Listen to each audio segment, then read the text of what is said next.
नमस्कार दोस्तों, मैं हूं रितेश और आप सुन रहे हैं शिखर की पुकार। आज जनवरी की 18 तारीख है, साल 2026। अगर मैं आज से 10-15 साल पीछे मुड़कर देखूं तो इस वक्त तक हिमालय की चोटियां चांदी जैसी सफेद चादर ओढ़ चुकी होती थी। लेकिन आज जब मैं खिड़की से बाहर देखता हूं या पहाड़ों से आ रही तस्वीरें देखता हूं तो कलेजा कांप जाता है। पहाड़ नंगे हैं, पत्थर काले दिख रहे हैं, बर्फ गायब है। आखिर ऐसा क्यों? क्यों 2026 की ये सर्दियां इतनी सूखी और डरावनी हो गई हैं? दोस्तों, ये सिर्फ कम बर्फबारी का मामला नहीं है। यह एक जलवायु आपातकाल क्लाइमेट इमरजेंसी है जिसके हम बीचों बीच खड़े हैं। इसके 3 बड़े कारण हैं जिन्हें हमें समझना होगा। 1. एल नीनो का गहरा प्रभाव। 2025 के अंत से जो एल नीनो का असर शुरू हुआ उसने 2026 की शुरुआत तक आते आते प्रशांत महासागर के तापमान को इतना बढ़ा दिया है कि ग्लोबल विंड पैटर्न्स बदल गए हैं। इसकी वजह से उत्तर भारत में आने वाली ठंडी हवाएं और नमी का रास्ता भटक गया है। 2. वेस्टर्न डिस्टर्बेंस की विफलता। पहाड़ों में बर्फबारी के लिए पश्चिमी विक्षोभ यानी वेस्टर्न डिस्टर्बेंस जिम्मेदार होता है। लेकिन इस साल ग्लोबल वार्मिंग की वजह से ये हवाएं इतनी कमजोर हो गई हैं कि वे पहाड़ों तक पहुंचने से पहले ही दम तोड़ रही हैं। जो नमी बर्फ बनकर गिरनी थी वो या तो गिर ही नहीं रही या फिर ऊंचाई पर हल्की बारिश बनकर बह रही है।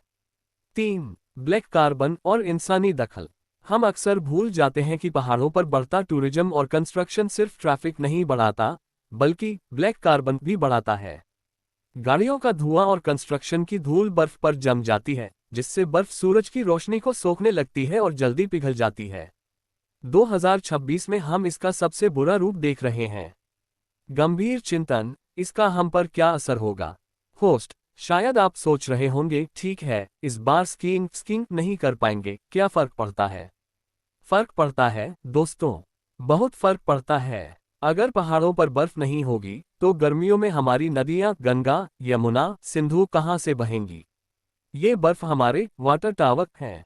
अगर टावर खाली रहा तो नीचे मैदानों में सूखा पड़ेगा, खेती बर्बाद होगी और पीने के पानी का संकट खड़ा हो जाएगा। 2026 की ये सूखी सर्दियां आने वाले एक बहुत बड़े जल संकट की दस्तक हैं।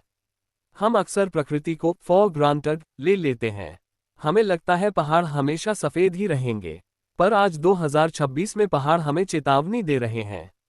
ये काला पत्थर हमसे कह रहा है कि अब भी वक्त है कार्बन फुटप्रिंट कम करने का, पहाड़ों के इकोसिस्टम का सम्मान करने का। अगली बार जब आप पहाड़ों पर जाएं, तो एक पर्यटक टूरिस्ट बनकर नहीं, एक रक्षक बनकर जाएगा। आज के एपिसोड में बस इतना ही। क्या आपको भी लगता है कि हमने अपनी सर्दियों को खो दिया है? मुझे कमेंट्स में या सोशल मीडिया पर जरूर बताएं। मैं हूं रितेश, सुनते रहिए शिखर की पुकार। सुरक्षित रहें, प्रकृति का ख्याल रखें।